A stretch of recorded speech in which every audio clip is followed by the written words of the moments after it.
Espacio en Blanco, en Radio Nacional de España, con Miguel Blanco. Son las 3:06, 2:06 en las Islas Canarias. Aquí seguimos en la sintonía de Radio Nacional. Los saludos para todos los que estáis conectados ahora en directo aquí con nosotros en Radio Nacional. Para los que nos descargáis a través del podcast, haciendo uno de los programas más descargados de toda la radio, feliz semana, disfrutar del programa mientras trabajáis, estáis viajando, planchando, algunos decís, hagáis lo que hagáis, disfrutar de este espacio en blanco. Los saludos para todos los que estáis conectados ahora también a través de la radio online, en cualquier parte del mundo, multitud de lugares nos hacéis llegar diciendo que estáis conectados. Saludos desde España. Y recordar, la próxima cita, nos está preguntando mucha gente, la próxima semana, a partir de las 12:30, hora canaria, en Telde, en la isla de Gran Canaria, en el Teatro Juan Ramón Jiménez. Ahí estaremos haciendo el Espacio en Blanco en directo. Estáis todos invitados, venir a vernos, va a ser toda una fiesta y vais a conocer a gente muy, muy especial. En esta segunda hora hay muchos temas esperándonos. Iremos dentro de un momentito detrás del Arca de Alianza, pero antes una información de algunas de las actividades que se están preparando.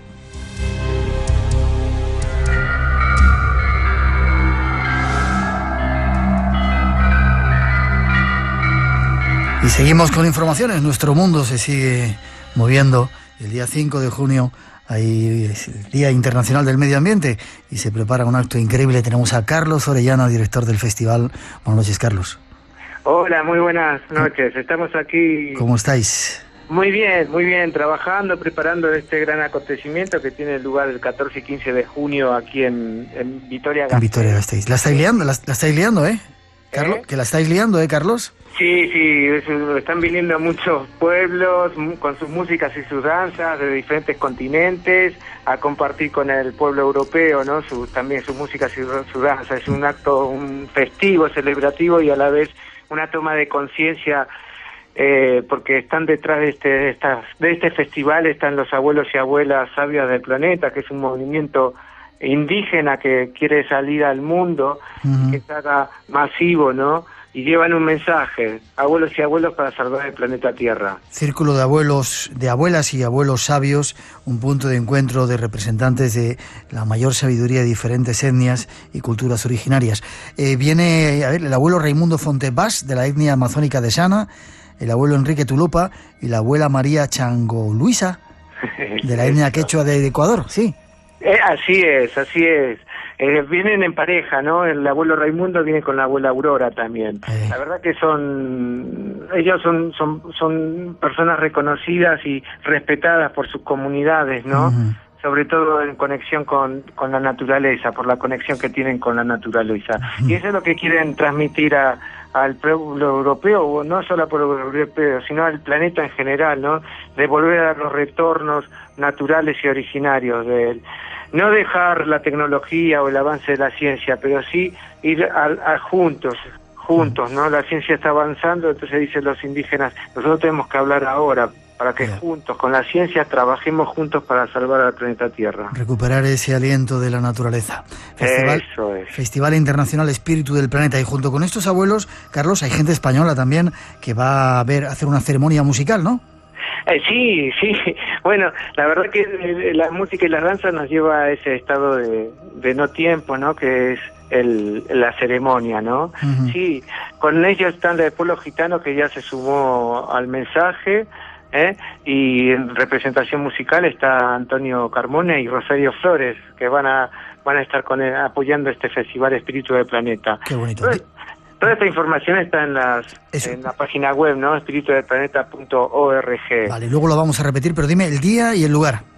Mira, los días son viernes 14 y sábado 15 de junio. 14 y 15 de junio.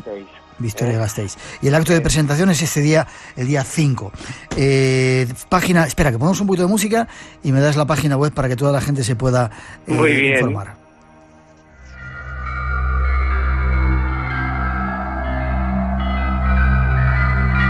Festival Internacional Espíritu del Planeta, con una representación de los abuelos y las abuelas, el círculo de las abuelas y los abuelos sabios, Rosario Flores y Antonio Carmona representando al pueblo gitano y tratando un poco de reunir esa cultura que nos caracterizan todo el planeta. Carlos, dime página web donde nuestros oyentes se pueden informar más. Sí, en las 3W, espiritudeplaneta.org. Ahí tienen la información. Además, el Facebook es muy interesante porque está colaborando. Esto está siendo autogestionado por diferentes ámbitos de la sociedad, ¿no? Uh-huh. Y en el Facebook se ve la interacción que está habiendo y la trascendencia que está tomando este festival. Los invito a entrar. Qué bien. Viernes 14 de junio comienza a las 11, llegada de la caravana ecológica en Vitoria-Gasteiz. Muchas gracias, Carlos. Enhorabuena. Ya nos gustaría estar con vosotros, con esas abuelitas y con Rosario y Antonio por ahí.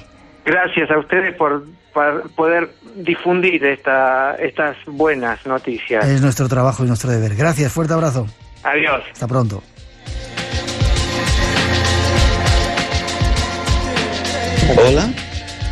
Hola, soy Raymond Moody. Un saludo para los oyentes de Espacio en Blanco, en Radio Nacional España.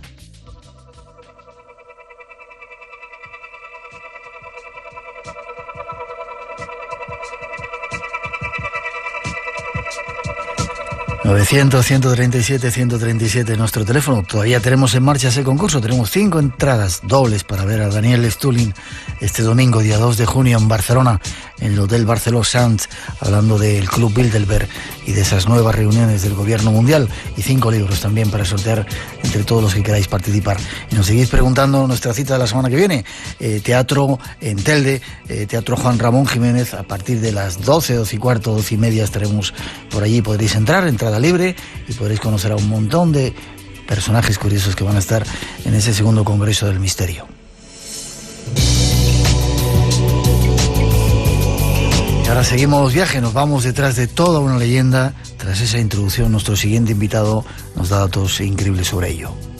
Que existen voces en Israel que afirman que ha sido encontrada por el pueblo judío. Las pruebas históricas, en cambio, señalan que al menos un arca, quizás una copia, se encuentra en Etiopía.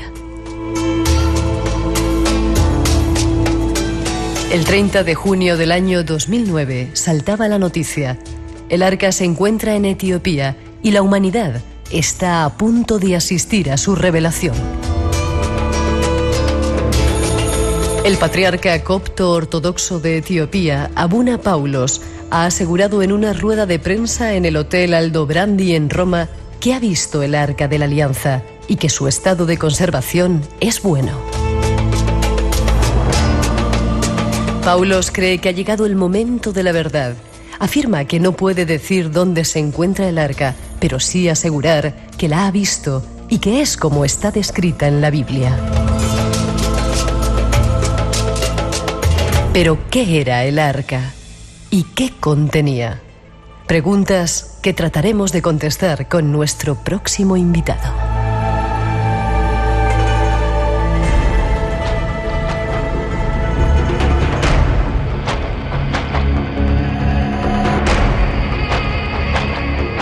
Pues sí, vamos a la búsqueda de nuestro invitado hasta una ciudad mágica donde bien podía estar oculta ese Arca de la Alianza. Allí está esperando José Ignacio Carmona. Buenas noches. Hola, buenas noches, Miguel. ¿Cómo estás? Pues encantado de estar una vez más con los oyentes de Espacio en Blanco. Y yo de que estés con nosotros.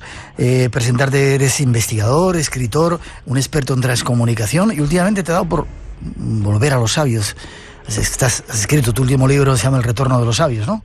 Sí, correcto, es cierto. Además está teniendo una buena acogida de crítica, está muy bien.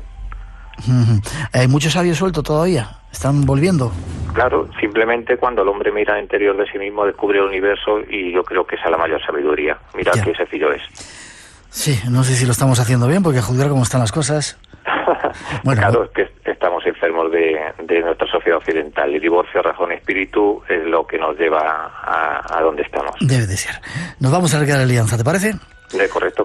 Hace poco estuvimos en Israel, en Jerusalén, y decían algunas informaciones que ya la habían descubierto los israelitas, que no estaba, como decíamos en esa información, en Etiopía, sino que algún grupo lo había descubierto. ¿Crees que puede estar todavía escondido en algún lugar en esas ruinas del Templo de Salomón?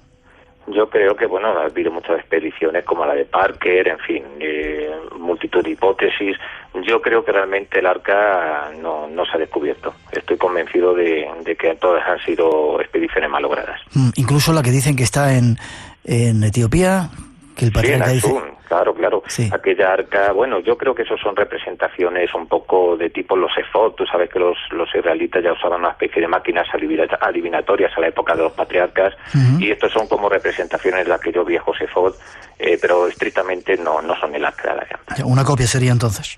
Sí, más o menos son una especie de prefiguración de todos esos efod, pero no es el arca. Vale, vamos a ver si tratamos de aportar, lo haces en un trabajo que has hecho, algunos datos más acerca del arca. ¿Qué era el arca de la alianza? Bueno, el arca de la alianza, si nos ceñimos a lo que son los textos bíblicos, el Éxodo, que lo podemos ya situar en el siglo III a.C., más o menos, hay consenso en los historiadores, pues puede ser lo que contenía lo que es la vara de Aarón, las tablas de la ley, y bueno, pues en fin, eso es lo que se dice de él, ¿no? Lo que pasa que luego, claro, hay una serie de anacronismos que nos están hablando de una máquina fuera de tiempo. Ya, déjame que lea un poco lo que dice la Biblia. Dice: un cobre elaborado en madera de acacia bañada en oro, de 112 por 69 centímetros. La tapa dorada del arca se llamaba propiciatorio o el asiento de la misericordia y representaba el trono de Dios. A ambos lados había un querubín dorado, guardianes angélicos y alados, que según la Biblia solamente se aparecía en presencia de Dios. Y allí estaba, como tú dices, las tablas de la ley, el maná y el báculo de Aarón. Qué curioso, ¿no? Sí, es curioso. Bueno, luego hay otras fuentes también que te hablan de que pudo contener... Tú sabes que los israelitas veneraban lo que son los betilos, las piedras, y hay fuentes más heterodoxas que hablan de 2 meteoritos, y hay fuentes que no son bíblicas estrictamente, que son talmúdicos y midrásicas, que fíjate cómo describen las tablas que hay dentro del arca. La describen hecha de una piedra parecida al zafiro, de 6 palmos de largo por 6 palmos de ancho, duras y flexibles, es decir, maleables y transparentes. Esto además podría abundar en que podría ser una fuente de alimentación de esa posible máquina.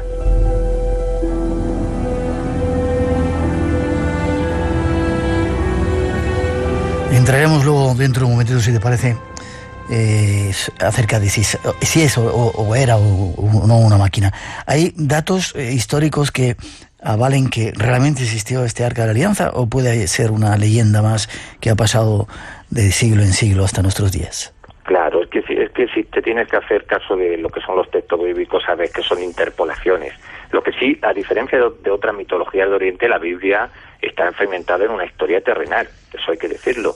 Y después, bueno, pues sabemos, por ejemplo, que hay cosas que son mitología, profecía, pero hay otras que son estrictamente históricas, porque hay los arqueólogos han sacado a la luz docenas de pueblos y ciudades mencionadas en la Biblia, y también, por ejemplo, se han descubierto inscripciones y sellos, por ejemplo, vinculados a individuos que se mencionan en la Biblia. Es decir, sí que hay una base histórica, lo que no sabemos si es real, pero sí que contiene la única base histórica de toda la mitología del Oriente. Vale, lo que sí es cierto es que hay muchas referencias a el Arca de la Alianza en muchos textos, no solamente bíblicos, como tú decías, y un viaje que hizo, incluso se dice que estuvo en la isla elefantina en Egipto, y por eso terminó en Etiopía, ¿no? Sí, correcto. Todos sabemos lo de aquella hipótesis de que por ejemplo, pues el hijo de Salomón no se lleva lo que es una representación del arca, sino que se lleva el arca y que esta termina, en vez efectivamente pasa por Elefantina y termina en Naasún. Y curiosamente, fíjate, hay un geógrafo, no sé si conoces esta historia, Miguel, que habla de los extraños porteadores que por tierra de Etiopía transportaban ese arca. Lo describe como de tez roja, de pelo rojo, o sea, ya es otro añadido más, de otro misterio añadido al propio arca. Ahora hablaremos también de cómo eran las características que había que tener para poder portar el arca. Aceptamos que es algo cierto, quizá fuera, tú dices que es una máquina fuera del tiempo, ¿no? Yo creo que casi todas las descripciones y los textos, si nos tenemos a los propios textos, desde luego, cuanto menos es algo muy extraño. Y hablas en tu artículo de que en ese tiempo utilizaban determinados instrumentos extraños para comunicarse con el más allá, o máquinas adivinatorias como los efod, ¿no? Sí, punto antes, incluso en la época de los patriarcas, el propio pueblo hebreo era muy supersticioso y usaba, por ejemplo, unos dados que se llaman Urim y Turim, que eran como los dados adivinatorios que se tiraban pues para predecir o acertar obtener oráculos. Y bueno, no solamente en tiempos de, por ejemplo, del arca, tiempos históricos similares a los del arca, pues tenemos un montón de máquinas fuera de tiempo. O sea que no sería extraño pensar en una máquina adelantada a su época. Uh-huh. Sigamos con esto de la adivinación. De alguna manera relacionas el arca con Egipto, y en Egipto incluso dices que las pirámides podían ser lugares, la gran pirámide, no tanto como se planteaba de tumbas, sino como un instrumento para poder comunicarse también con más allá. Hombre, es que las pirámides ya los egiptólogos y investigadores modernos no tienen ninguna género de duda que no solamente tiene una función funeraria, sino que además tiene una función esotérico-mística. Las 3 grandes pirámides, como bien sabes, y lo que es la Esfinge y la meseta de Gizeh, dibujan sobre lo que es la arena la posición de las 3 principales estrellas. Esto más tarde tiene que ver mucho, por ejemplo, con la capilla de Rollin, en la cual hay una hipótesis que dice que recala el arca. Realmente Egipto es muy desconocido, pero había dentro de los ritos egipcios, el rito más elevado era el de Teurgo, que era aquel que se comunicaba con una serie de inteligencias, no eran estrictamente dioses, sino inteligencias a través de máquinas o estatuas animadas, o sea que no es disparatado pensar en ello. ¿Y se podían utilizar estas máquinas ahí en esa pirámide? Hombre, la pirámide, desde luego, a lo mejor lo que hacía era condensar de manera que hoy desconocemos un tipo de energía que podíamos pensar que ellos tuvieron un dominio de ese tipo de energía. Es que estamos hablando de que el pueblo egipcio, Miguel, hoy en día hay técnicas modernas que nos están corroborando que, por ejemplo, los sacerdotes egipcios eran los únicos que podían utilizar el sonido L. El sonido L, que es el que nos da el ángulo recto y más tarde toda la base de la geometría sagrada, tiene que ver mucho con algo que hemos hablado tú y yo, que no tiene que ver con el arca estrictamente, que es con el diseño inteligente que está presente en la célula. Fíjate qué dominio tenían ellos. Y no podían utilizar, o sea, el resto del pueblo no podía utilizar el sonido L. Efectivamente, el sonido L estaba reservado a los sacerdotes egipcios y tiene que ver mucho, está en la base de la geometría sagrada. Y está en la base, figúrate tú, de la percepción, de cómo nuestros órganos sensoriales reciben a través de una especie de campo vibratorio pues las sensaciones de lo que nosotros llamamos sensaciones sensoriales. Es decir, que todo el mecanismo de percepción que está presente en el hombre, ellos lo habían desarrollado a unas cotas inimaginables.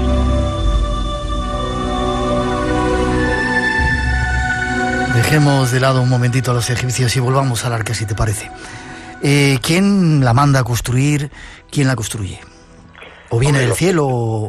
Los textos son un poco contradictorios, porque claro, Yahvé marca construirlo, hay textos como el de Deuteronomio que dicen que fue construida por el mismo Moisés por orden de Yahvé, y bueno, hay otras fuentes que no son tan precisas en este aspecto, pero sí desde luego Moisés tiene mucho que ver en el arca. Uh-huh. Teóricamente la construyó con un dictado directo de ese Yahvé, de ese Dios que le protegía, ¿no? Efectivamente. Además, no olvidemos quién era Moisés, Miguel. ¿Quién era Moisés? Moisés era el Josaib, el famoso iniciado de los altos grados del esoterismo egipcio, que más tarde, claro, muda el nombre de Moses, pero él era, alcanzó el grado más elevado dentro de los ritos iniciáticos egipcios, vamos. Él conocía algo más de lo que podía tener acceso la gente normal, ¿no? Hombre, claro, y además date cuenta lo que hemos hablado antes de cómo los teurgos, cuando comunicaban con esas inteligencias, el grado más elevado, quien instruía al iniciador era el pastoforo, y él de alguna manera llegó a encontrar o a aprender esas claves para comunicarse con ese tipo de inteligencias que no sabemos bien quiénes eran. Uh-huh. Representadas en la Biblia o nombradas en la Biblia como Yahvé, le dice a Moisés que haga ese artilugio, lo hacen. ¿Y cómo había que ir vestido? Hay una serie de recomendaciones, ¿verdad? Curiosas. Sí, claro, es que hay una serie de precauciones para acercarse o para manipular el arca, que hablan de una cosa que nos hace pensar en una máquina que pudiera ser de condensación eléctrica, por ejemplo, porque el propio arca se tapaba con 2 capas de tela y con una capa de cuero, que son materiales aislantes. también date cuenta que estaba cubierta de oro, que es un material pues excepcionalmente denso, y que bueno, los textos bíblicos hablan de cómo la proximidad de ese objeto lo que hace de alguna manera es pues una serie de causar enfermedades. Lo que podríamos hablar hoy en día es de una radiación, una extraña radiación asociada al arca. ¿Ha habido gente que incluso murió por estar en contacto con ella? Claro, a través de, por ejemplo, cuando se tenta en los textos bíblicos, en un pasaje, por ejemplo, concreto, se habla de que 70 israelitas quisieron mirar el interior del arca y perecen en el instante. Otra, por ejemplo, Ufa, da nombres, o por los propios hijos de Aarón también, cuando quieren tocar o acercarse al arca, también de alguna manera pues son fulminados. Incluso el propio Moisés pues advierte, ¿no?, a Aarón de que tenían que cubrir bien la cabeza, de no entreabrir las ropas al acercarse al arca, y de tener una distancia de unos 2.000 codos entre ellos y el arca. Fíjate tú qué tipo de radiación emanaba ese aparato. Se dice también que los sacerdotes que la portaban llevaban algo de cobre, como una especie de... Sí, puede ser una extraña aleación, exactamente. Y bueno, claro, no cualquiera podía transportar el arca. El arca lo portaban los catitas, digamos, que eran los hijos de Car, que era un subclan de la tribu de Leví, al cual pertenecía Moisés y Aarón. Y esto, claro, estos oficiales estaban más que instruidos en cómo manipular y cómo acercarse a este arca. En el Levítico capítulo 16 hay una cita que dice: «Dile a Aarón, tu hermano, que no entre en todo momento al santuario que está dentro del velo, ante el propiciatorio que cubre el arca, pues puede morir, ya que apareceré sobre el oráculo dentro de una nube».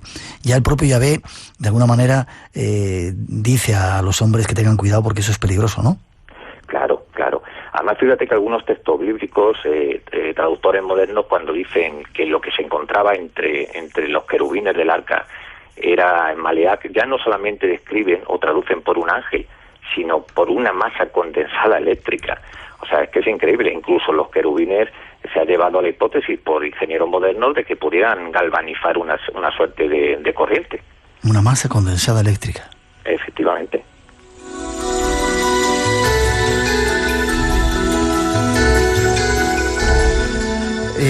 ¿Para qué servía? ¿Para qué la utilizaba Moisés y Abraham y los seguidores del pueblo judío? Quizá su función era comunicarse con Dios, con Yahvé, con los dioses.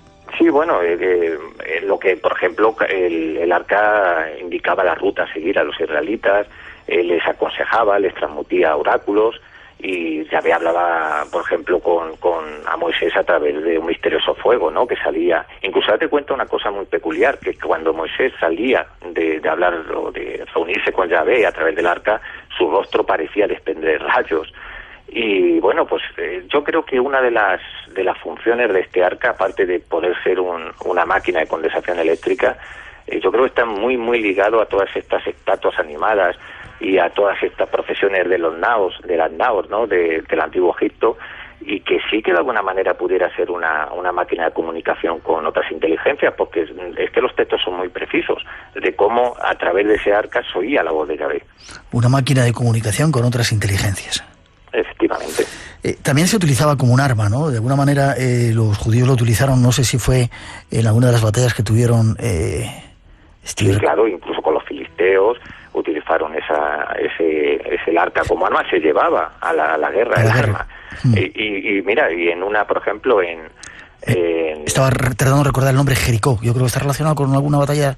Sí, también en Jericó tenemos que más o menos, aunque ese pasaje, fíjate tú, hoy en día dicen que no es estrictamente histórico, hay una especie de controversia, ¿no?, con el tema de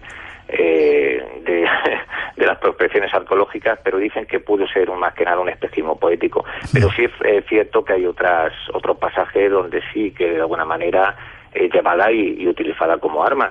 Y lo que te decía, por ejemplo, de que, por ejemplo, la catedral de Chartres se ve lo que es el arca, una representación del arca, y se dice que los propios templarios la pudieron utilizar en una batalla con los árabes. Claro, esta hipótesis habría que partir de que pudieron haber encontrado a los templarios. Ya, te iba a preguntar eso que se decía al final.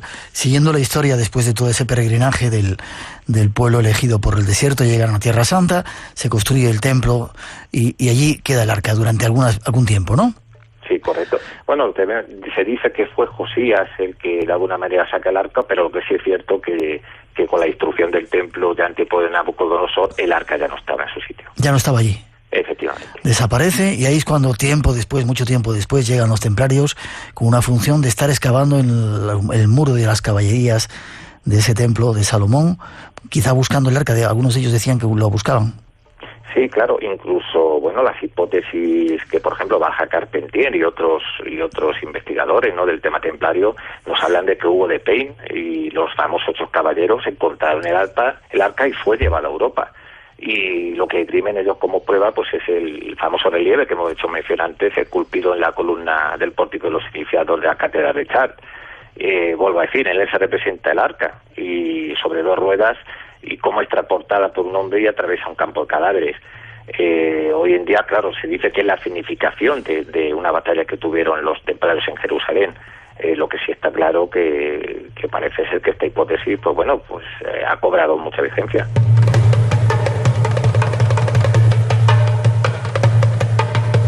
Para terminar, Iñaki, ¿qué conclusiones podíamos sacar de lo de... Bueno, antes de nada, dicen algunos radicales que para que se vuelva a reconstruir el templo hace falta volver a encontrar el arca y otra serie de elementos que parece que ya se han encontrado.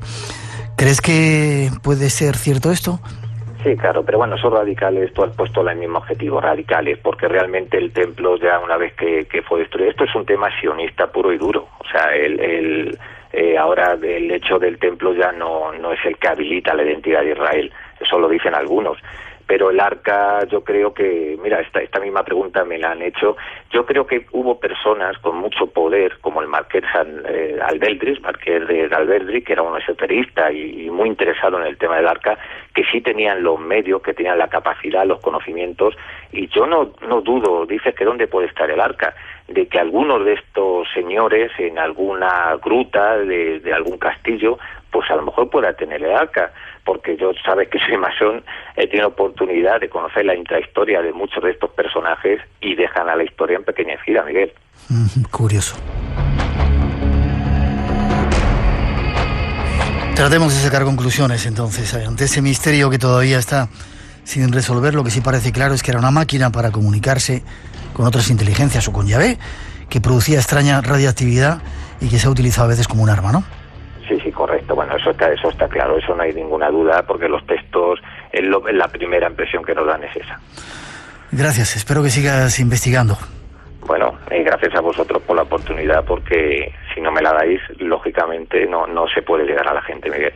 Para eso estamos, es nuestra labor. El Arca de la Alianza, máquina de contacto. Y además, para anunciar que dentro de poco vas a presentar tu libro, El Retorno de los Sabios, que te digo, no me ha llegado todavía, que espero que me lo mandes para hablar otro rato contigo. ¿Dónde lo vas a presentar y cuándo? Sí, pues en Murcia el 28 de junio y lo más temprano del tiempo, el 7 de junio, en Juan Ramón Jiménez, en el locales de la Gran Logia de España, al cual están invitados todos los oyentes. Y bueno, cantará una amiga mía soprano, unas piezas de inspiración masónica precisamente. Y bueno, vamos a hablar ahí, va a hablar el gran maestre de la Orden en España y mi buen amigo el conde Campohermoso, que es una persona muy sabia, y vamos a hablar de todo esto, de geometría sagrada, de los colegios sacerdotales, de temas que interesan mucho a nuestra audiencia. 7 de junio en Madrid. A las 8:15, perdón. Y 28 de junio en Murcia. ¿Forma de contacto contigo? Pues pueden hacerlo a través de Facebook mismamente. José Ignacio Carmona, y ahí se te encuentra. Eso es. Fuerte abrazo, sabes que se te aprecia. Muy bien, lo mismo te digo. Hasta pronto. Te debo una visita para que me enseñes algunos misterios de ese lugar donde vives, en Toledo. Esa la haremos buena dentro de poquito, Miguel. Si Dios quiere. Fuerte abrazo.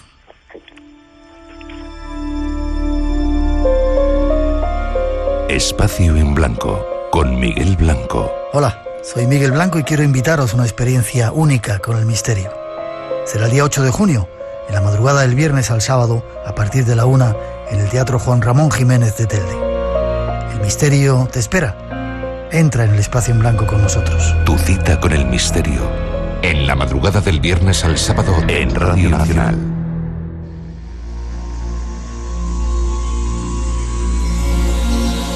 Tres y 36, 2 y 36 en las Islas Canarias. Seguimos adelante. Nuestro teléfono 900-137-137, llamada gratuita por si queréis seguir interviniendo en ese concurso que tenemos. Hay una sección del programa que pretende recuperar algunos momentos históricos. Nos lo cuentan enseguida.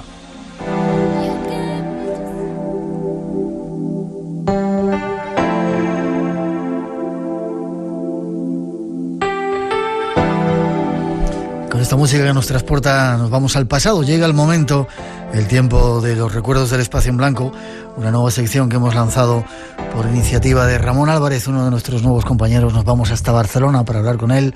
Buenas noches, Ramón. Muy buenas noches, Miguel. ¿Cómo estás? Muy bien, ¿y tú?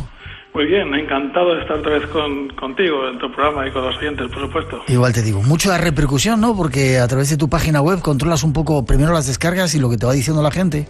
Exacto. Hay multitud de descargas, muchísimas, y después muchísimas también de mensajes de personas pues que les gusta la sección y bueno, y que piden fechas muy concretas, y en ello estoy. Y precisamente el programa de hoy, el corte de hoy, pues es debido también a una demanda de algunos oyentes. Bien, lanzamos esta sección primero para recuperar algunos momentos, dicen, históricos del espacio en blanco, por la multitud, los decenas de miles de invitados importantes que han pasado, y luego son momentos de algunos misterios que han sido importantes en el momento en nuestra historia. Hoy es uno de ellos, ¿verdad? Un tema inquietante que tiene que ver con extraterrestres y con mensajes. Sí, un tema además bastante complicado, bastante complejo y vidrioso, diría incluso, ¿no? De hablar del tema de humo. De humo. Espera, que a pesar de lo que se diga, que bueno, ya parece que hubo una persona que reconoció que hacía las cartas, no está del todo muy claro el asunto, ¿verdad? Sí, en el año 93, hace 20 años concretamente, pues José Luis Jordán Peña, un psicólogo industrial. Nosotros lo entrevistamos y fue a nosotros a quien nos dijo que había sido él, en parte, quien había estado metido en toda esta maniobra extraña. Exacto, él se otorgó la paternidad de los informes, ¿no? Es cierto. Pero parece que hay mucho misterio detrás todavía, que todavía queda mucho por aclarar. Sí, es una cosa que los expertos piensan también que es imposible que una persona, pues todo ese caudal de información que recibían estas personas, este grupo, pues era imposible que una persona sola como Jordán Peña, por muy inteligente que sea, pues lo hiciera solo él, ¿no? Bien, ¿y qué nos traes hoy en esta parte de Recuerdos del Espacio en Blanco? Bueno, pues una voz que mucha gente la ha pedido, y una voz, pues una persona que tú has conocido muy bien y yo también la cual llegué a conocer, que es don Luis Jiménez Marruenda. Haré un poquito, si quieres, un poquito de historia de él, muy breve. Luis Jiménez Marruenda pues ya murió hace ya 13 años. Era una persona que era un escritor, era guionista, era técnico de radio y televisión, y como tú bien sabes fue director también de Radio Santa Isabel y de Radio Bata, Radio Ecuatorial de Bata. Y bueno, como él me había dicho alguna vez y le gustaba mucho decir, que eran 20 años de aventura africana, que él solía decirlo muy a menudo, porque vivió pues en África, concretamente en Guinea Ecuatorial, y bueno, los años pasó más, digamos, lo que es en Santa Isabel, lo que ahora es Malabo. Sí. Y bueno, en el año 69, pues regresa a España, regresa a Alicante, y es ahí donde también en Radio Nacional de España inicia un programa de radio, que es A Media Voz, también con estos temas paranormales.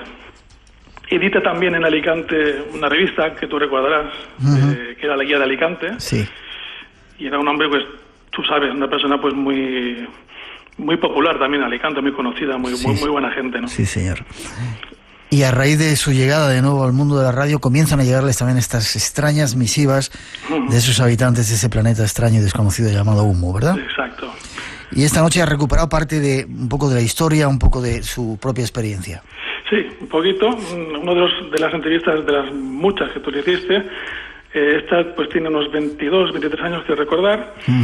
Y tú recordarás, Miguel, que esta entrevista creo que la hiciste desde Alicante, cuando se hizo el primer congreso del Mundo Futuro. Sí. ¿Recuerdas, Miguel, aquel episodio? Tienes mejor memoria tú que yo, pero lo recuerdo, sí.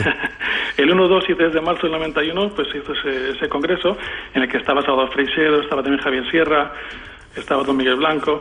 Entonces tú recuerdas aquello, me imagino que perfectamente, ¿no?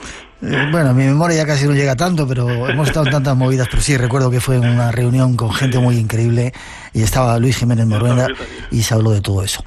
Pues yo te voy a decir, yo sé que no te gusta que te hagamos preguntas en el programa, pero hace muchos años, cuando te entrevisté para tu libro Crónicas de Fenómenos Insólitos, me dijiste, me comentaste, y lo has dicho más de una ocasión, pero a mí me dijiste también, que Fernando Sesma, que llegaste a conocer y te mostró porque además en la cuarta pared te mostró unas fotografías tridimensionales. Tridimensionales, sí, señor. Eso no lo puedes olvidar, Miguel. No, fue increíble. De hecho, tenían que ver con estos mensajes, eso lo van a escuchar nuestros oyentes. Dieron los habitantes, supuestos habitantes de este planeta Humo, una fotografía tridimensional, y yo pude ver una de esas fotografías tridimensionales que me enseñó Fernando Sesma, me dejó alucinado, aunque meses después en Japón salió la noticia de que, bueno, de que estaba empezando a funcionar todo esto. No eran tiempos de internet, era muy difícil seguir las informaciones, pero ahí estaba el asunto y a mí me dejó asombrado. Tú te quedaste asombrado, ¿verdad? Absolutamente. Ramón, te doy gracias por el trabajo. Vamos enseguida a escuchar a Luis Jiménez Maruenda y ese retazo recuperado de recuerdos del Espacio en Blanco, y pedimos a nuestros oyentes que si quieren volver a escuchar o escuchar de nuevo, si no lo han escuchado antes, una parte histórica, dicen ya, del programa, se pongan en contacto contigo. ¿En dónde? Pues Ramón Álvarez, ¿sí? @misteriosdelasondas.com. Misteriosdelasondas.com. En las ondas. En las ondas. Sí. ¿Y tu página web? Es misteriosdelasondas.com. Vale. Pues... Sí, recuerda, Miguel, que es el programa de radio que tenía, que ahora es de receso. Sí. Que tenía esos Misterios en las Ondas. Y bueno, tú estuviste allí más de una vez, ¿eh? Perfecto. Pues ahí está nuestro nuevo compañero que se dedica a digitalizar un trabajo de chinos junto con otras personas, afortunadamente, algunas de los pasajes del Espacio en Blanco. Gracias. Nos vamos a ver a El Mundo de Humo para quien no lo conoce, y volver a decir que aún no está concluido este asunto, a pesar de lo que digan algunos investigadores. Quizá tengamos algún día que dedicarle un programa. Fuerte abrazo, Ramón. Igualmente, un abrazo. Y muchas gracias por todo. Gracias a ti. Hasta pronto.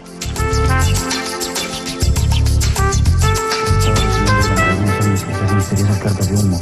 Pues sí, empecé a recibirlo en el año 1978, pero parece ser que mucho antes ya se recibían. Yo estaba en el año 69 en Medina, España, de Guinea Ecuatorial, y ya entonces había ese tema. En el candelero estaba Fernando Sesma y algunas personas. Aquí está una de las personas, no está esta noche, pero en Alicante está Isabel del Nido, una de las personas contactadas. Pero eso de contactado me suena un poco raro, porque uno no se siente contactado, simplemente que he tenido la fortuna de recibir una de estas cartas, de estos mensajes, que son altamente enriquecedores, muy bonitos, y que, bueno, sean de donde sean, por lo menos son valiosos. Luis, yo conecté con el tema de humo pues en el 70 más o menos. Conocí a Fernando Sesma y me habló de que a través de una serie de informaciones recibidas por estos supuestos extraterrestres se podía fabricar la fotografía tridimensional, cuando aquí en la Tierra todavía no se sabía nada del tema. Ya está fabricada. Ajá. Ya, pero hablando hace... Sí, no, pero quiero decir que ya en base a esos informes ya ha habido, no pretendo desvelar nada del otro mundo, porque yo lo he publicado en una revista de aquí de Alicante y está en trabajo la pantalla tridimensional. Yo no sé si soy indiscreto ahora con mi queridísimo amigo Juan Domínguez Montes, que es el que la ha puesto en práctica, cuando Juan Domínguez es precisamente una de las personas que ahora está diciendo que el tema humo es todo falso. Como muchas personas, me parece que de manera muy seria y muy coherente están diciendo que es falso. Yo, después de meditarlo mucho, pues he llegado a la conclusión de que hay que poner en duda eso de que sea falso. Es otra falsedad. Es rizar el rizo un poco. Esta noche estamos intentando contigo, que eres uno de los expertos y además una de las personas que ha recibido esas cartas, tratar de averiguar si eso es falso o no es falso. Yo te decía eso porque era muy curioso. Incluso Sesma me enseñó una fotografía tridimensional cuando todavía no se había inventado. Años después se hablaba ya de que en Japón se había descubierto. Yo quiero que tú nos cuentes tu historia. ¿Cómo entraste en el fenómeno? ¿Cómo te llegó la primera carta? ¿Cómo te enteraste de esto? Pues yo debo reconocer que cuando Fernando Sesma publicaba estas cosas, yo estaba entonces en Guinea Ecuatorial, recibíamos la prensa todas las semanas, y en el año 78 fue cuando recibí por primera vez una carta, la primera que me llegaba a mis manos, que es la carta 78. Sí, hay además una confusión en la fecha, pero fue en el año 78. Y me quedé muy perplejo porque no comprendía por qué se dirigían a mí. Al fin y al cabo soy un ser anodino, simple locutor de radio de aquí de Alicante. ¿Eso lo dices tú? Muchas gracias, pero lo ratifico. Y que no tenía ninguna razón, ningún motivo para dirigirse a mí.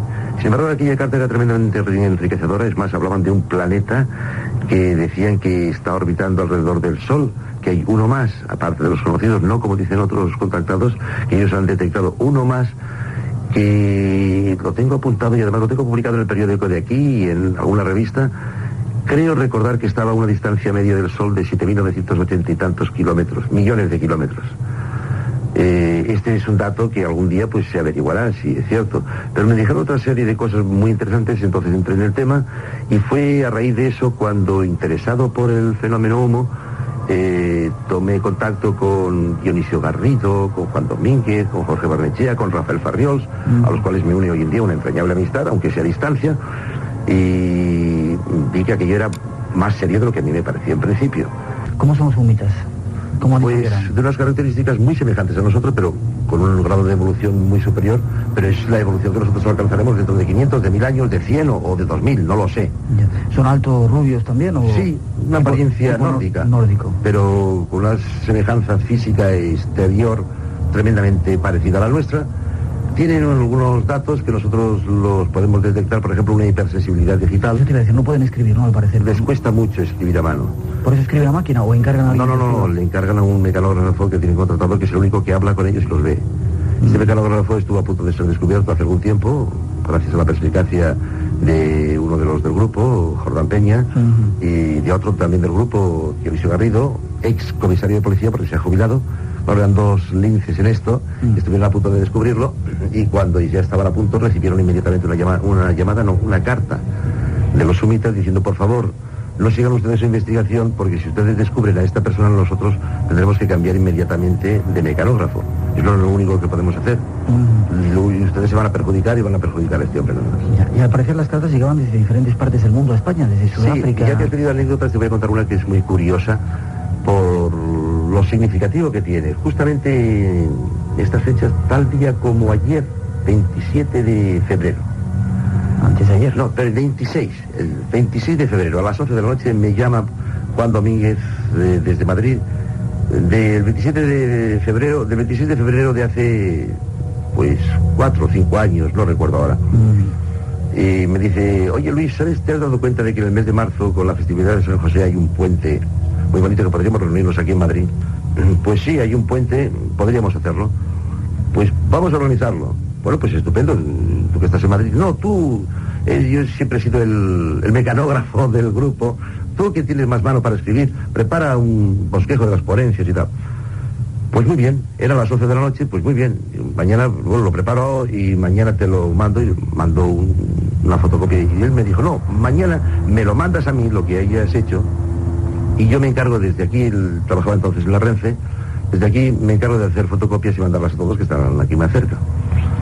11 de la noche del día 26 de febrero. Tal como cuelgo el teléfono, me vuelvo hacia la derecha y me pongo a escribirlo. Lo escribo, una hoja, la meto en un sobre, a nombre de Juan Domínguez, y al día siguiente, 27 de febrero, a las 10 de la mañana o a las 11, lo pongo en el correo. Pasa el tiempo, llega el día 19 de marzo, nos reunimos todos en Madrid, en el Colegio Mayor San Agustín, estamos allí charlando, tratando de estos temas, y aparece una carta de humo. La carta asombrosa, muy interesante, con unos temas realmente apasionantes, pero lo que es significativo es que esa carta venía desde Kuala Lumpur, desde Indonesia, y el matasellos marcaba exactamente el día 27 de febrero. Yo pido que me expliquen estas cosas. Hasta ahora no tengo respuesta. Pero te ha sido un poco de esa última carta que habías recibido. Hablaban de la guerra del Golfo, daban una serie de indicaciones. ¿Y qué pasaba? Lo que nadie se atreve a contar. Pues yo tampoco me hubiera atrevido a contarlo, a no ser que ya prácticamente la guerra del Golfo se ha terminado. Creemos. Esperemos que no sea... Pero hacían una serie de advertencias que parece que ahora se empiezan a confirmar. Lo que puedo decir es que aquí en el Congreso estaba, en primera fila estaba Antonio Lobagadejo, un entrañable amigo mío, que fue receptor de una de las fotocopias de la carta. Y él lo confirmaba, que nos está ocurriendo a los que hemos recibido la carta. Farriols y yo la hemos recibido originales, y con la recomendación de que diéramos 8 o 10 fotocopias a unas cuantas personas concretas. Y una de esas personas estaba hoy en el Congreso y le decía, cuando estaba hablando de esto, creo que vosotros lo recordáis, y estaba diciendo: lo cierto es que ellos advierten todo lo que iba a ocurrir en la guerra del Golfo, y que nosotros veíamos la televisión o oíamos la radio, y bueno, íbamos confirmando todo.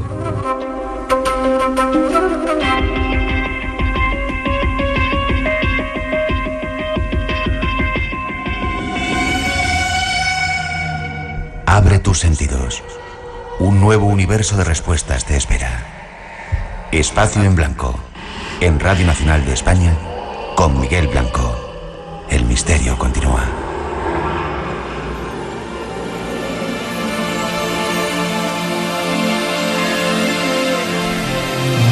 Recuerdo del espacio en blanco y ese misterio de humo que todavía está por aclarar a pesar de la confesión que hizo Jordán Peña en su día. Nos lo hizo a nosotros, pero creemos que todavía quedan muchos lagunas en ese asunto.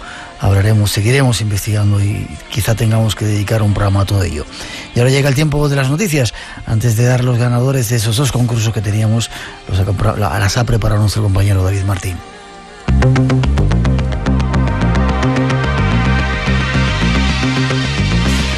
La actualidad de la semana nos lleva a hablar de una nueva especie de dinosaurio carnívoro encontrada en el noroeste de China. A partir del análisis de restos fósiles hallados en la región de Xinjiang, se ha deducido que en esta zona habitó un depredador de pequeño tamaño, hasta ahora desconocido. La noticia la ha dado a conocer el equipo internacional de investigadores desplazado hasta la zona tras un largo y meticuloso estudio. En concreto, se han encontrado restos de un cráneo, una mandíbula y pequeñas piezas del resto del esqueleto. Se calcula que el nuevo dinosaurio, bautizado como Aurun Zawi, mediría menos de 1 metro de largo y su peso oscilaría el 1,5 kilos. Los restos datan de hace más de 160 millones de años, la etapa más temprana del Jurásico tardío. Una especie de eslabón perdido que nos ayuda a seguir colocando piezas del complicado rompecabezas que es la prehistoria. Científicos rusos aseguran que el conocido bosón de Higgs es capaz de destruir todo el universo.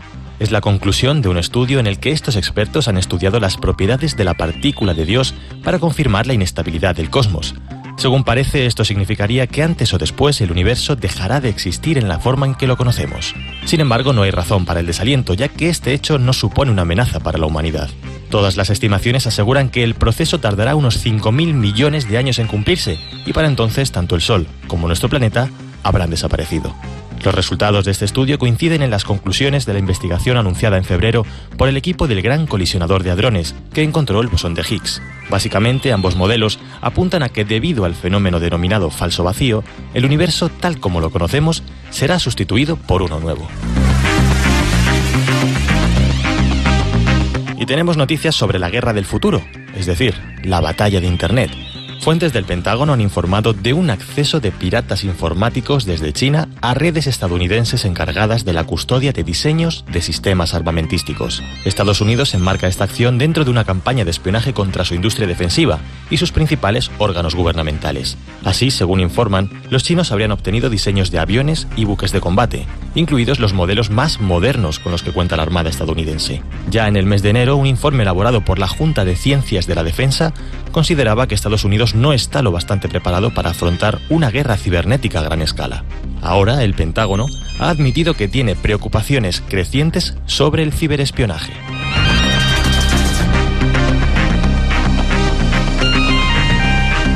Y astrónomos del Observatorio Europeo Austral han identificado un cuerpo que se aproxima al sistema solar proveniente de la misteriosa nube de Oort. Recordemos que de esta región proceden la mayor parte de los cometas, pero su observación resulta complicada por culpa de las nubes de polvo y gas que les acompañan. Ahora el objeto, bautizado como 2010 WG9, ha sido expulsado de su órbita y su inusual aproximación ha permitido a los astrónomos tener una visión extraordinaria. Y es que el misterioso cuerpo no está rodeado de restos brillantes y conserva su superficie original intacta. En palabras de David Rabinovich, responsable del comunicado hecho público, esta es una ocasión única para observar un objeto inalterado que se formó en el mismo momento que el sistema solar.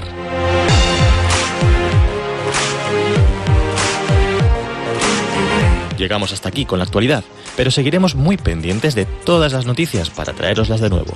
Como siempre, al espacio en blanco.